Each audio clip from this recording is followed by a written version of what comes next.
అబ్బాబ్బా ఏం కొడుతున్నావన్నా కొట్టానా బాగా కొట్టు జాతరలో ఈ మాత్రం జోష్ లేకపోతే ఇంకెందుకు. నేను కూడా కిందకి దిగిపోయినా స్టెప్లు వేసి పైకి వచ్చేవాళ్ళే. బస్ డ్రైవర్ గారు కొంచెం ఆపుతారేమో అడుగుతూ ఉండు, ఎందుకులే మళ్ళీ తిడతారు. అయ్యో కారు అయిపోయిందే అన్న, మన వాళ్ళకి ఎవరో ఫోన్ చేస్తున్నాడు ఇక పాపం. ఇంకేమవుతారన్నా మందులో ఉంటారు, అసలే కనుము కదా, ఇంక రావడం అయితే కష్టమే. ఎవరో ఒకరు వస్తే పాపం హెల్ప్ చేయండి. అరే అరే బొడ్డోడు ఏం చూస్తున్నావురా, నీకేం కనపడుతుందిరా. చిన్నప్పుడు నన్ను కూడా ఇలాగ ఆటో వెనకాల తోసేవాళ్ళు మా వాళ్ళు.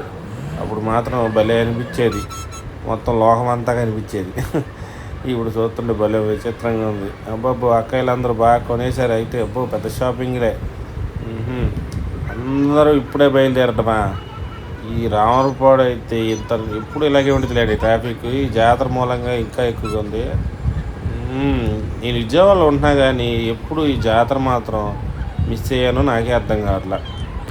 ఇంత బాగా జరుగుతుంది ఏంటండి జాతర. ఈసారి మాత్రం సంక్రాంతికి అత్తారింటికి కూడా వెళ్ళకూడదు, ఈ జాతర చూసుకొని ఇప్పుడు ఉండిపోవాలి. ఈ లెక్కన జరుగుతుంది జాతర. అబ్బాబ్బా దగ్గర దగ్గర గంట పట్టిందని బాబు బస్సు వెళ్ళడానికి అయితే. పోనీ అన్న పోనీ ఇంటికి వెళ్ళాలి నేను అర్జెంటుగా, అసలే హోమ్ సిక్.